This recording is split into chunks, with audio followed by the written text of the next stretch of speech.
And I just want to say, I went from a grade 3 in my January mocks to a grade 7 by the real GCSEs for both English literature and English language. I have the evidence, like, I did so badly in the test. So I just want to say to you guys, you can turn it around, but it's simply a matter of hard work and dedication. This is what the grade 9 students are doing, and it took me a little bit too long to find that out. Hi guys, welcome back to my channel. Now, first things first, I apologise for the quality of the camera. I tried to set up my camera, it's not working. I've had to use my phone and I'm using it backwards, so I can't see what I look like. So if I look a bit musty, dusty, crusty, I'm sorry. Okay?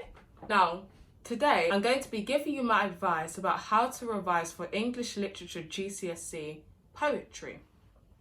So look how much sauce to you. You finna talk back. You got it good. I'm finna spot that. She got some bad friends. She need to holler at me. I put them all down. I throw a ball.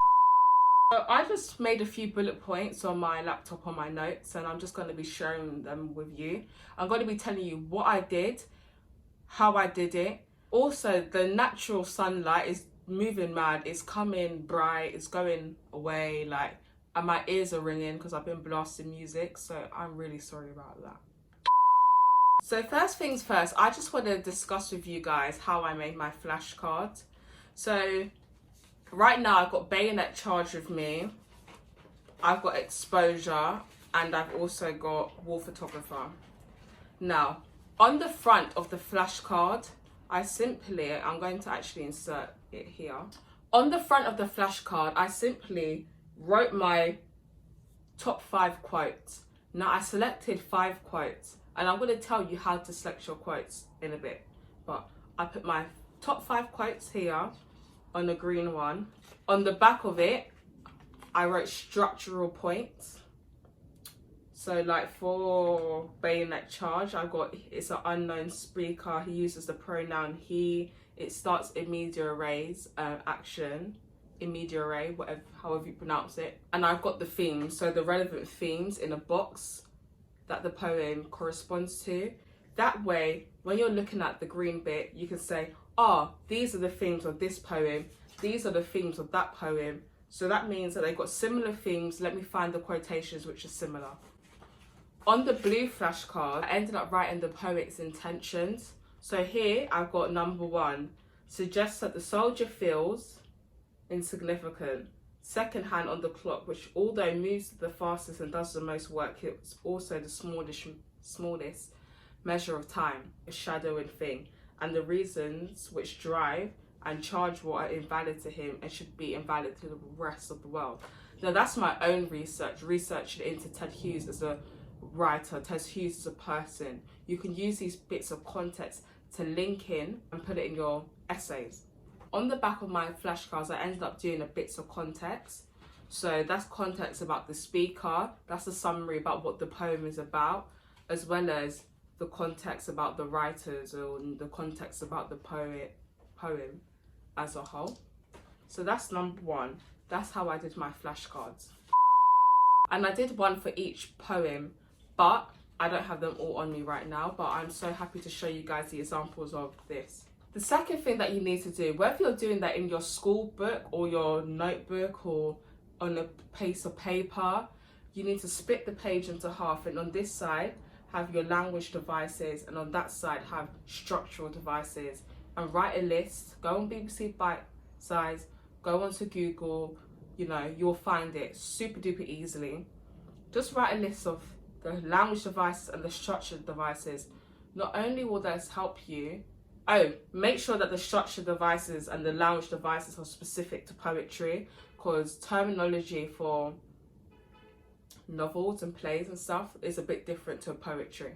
But yeah, this is going to help you be able to identify different terminologies when you're reading your poetry. So what would be really good for poetry is to write a list of different sounds. So like cacophony, plosive, I don't know, liquid, alliterated, stuff like that. Sound. This is what the grade 9 students are doing, and it took me a little bit too long to find that out. But it's okay because I'm here to help you guys. You want 2 anthologies or at least 2 copies of each poem. You want the one that you go through with your class, with your teacher, with this and that, and the one that you really bleed the poem dry. And when I say bleed the poem dry, sorry about that, I just got interrupted with a phone call. But when I say bleed the poem dry, I mean go for the annotations, you know, really analyze the poem. I want you to pick out the subject, terminology, think about the writer's intentions, think about the meaning of the whole line, think about the punctuation, think about everything.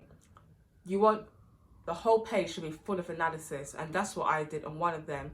Then your second one, once you select the quotes, and I tell you how to select the quotes, what you got to do in that one is you got to highlight your 5 main quotes. These are going to be the same 5 main quotes that you're going to put onto your flashcards.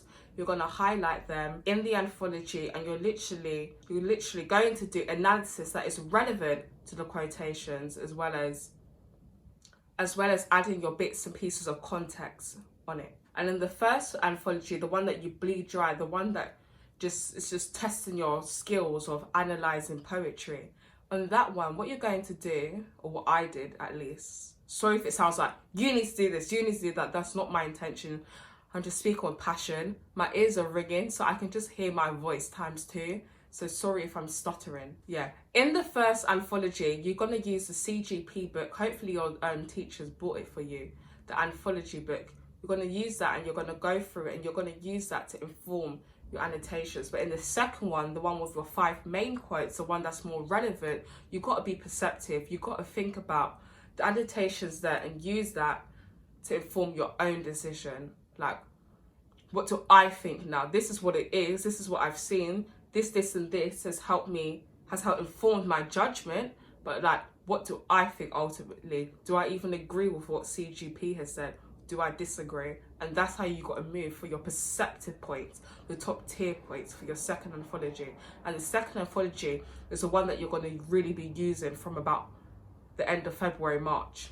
So, just to be clear, annotations of poetry includes themes, context, structure, form, writing techniques, language focuses, and like just interesting things and relevant things about the poem, the poet. You've got to also think about the effect of each language device on the bit of poetry and on the poem as a whole. You've got to think about that. You've got to think about its effect in regard to the context, and you've got to think about the mood and the tone of the poem. You've got to think about the speaker, and you really got to like find links which can be drawn between wall photographer and bayonet charge, for example, like war poems.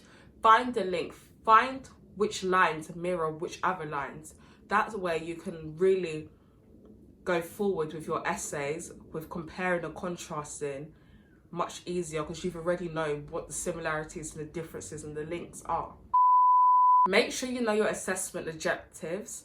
Make sure you know how each assessment objective is weighted. For example, in A-level English literature, the exam board I do, 50% of my Duchess of Malfi is context. So you just got to know these things, so that way you can really add it in and add in what's relevant. Cut out the waffle.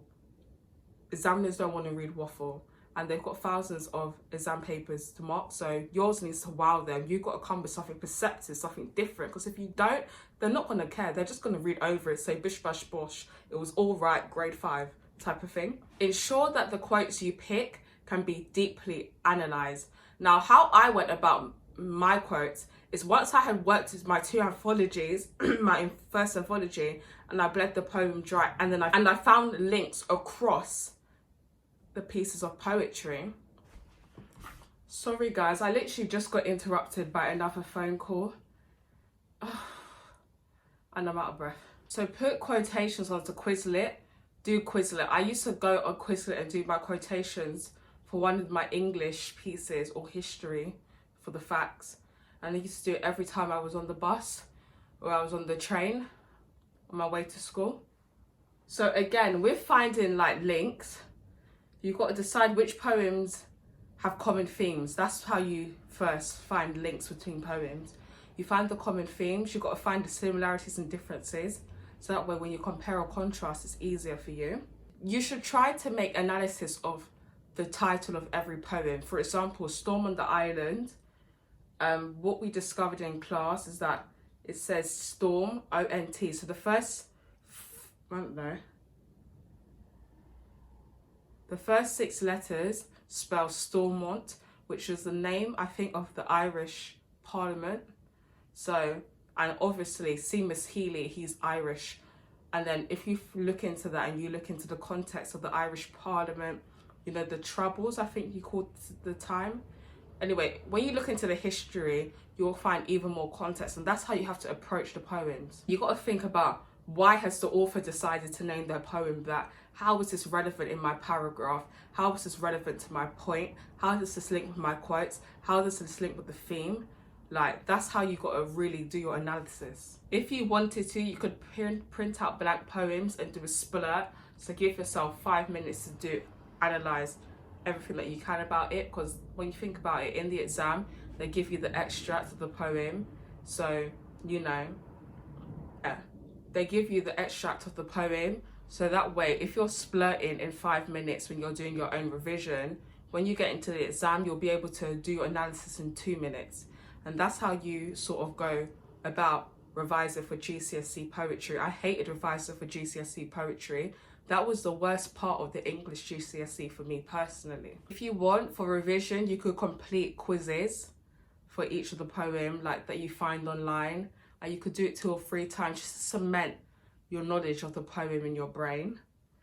And yeah, the more you practice, the better you will be. Every week on a Friday, I used to do a practice question, or if I was feeling lazy, I would at least do an essay plan.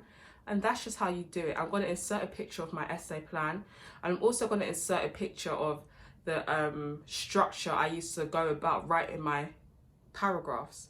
So yeah, you guys are going to be absolutely fine. I hope my advice has helped. And if you've got any comments or any questions, or you want a bit more clarity on what I've said, please do not hesitate to comment down below. Thank you for watching this video, and good luck for your GCSEs. Don't forget to subscribe.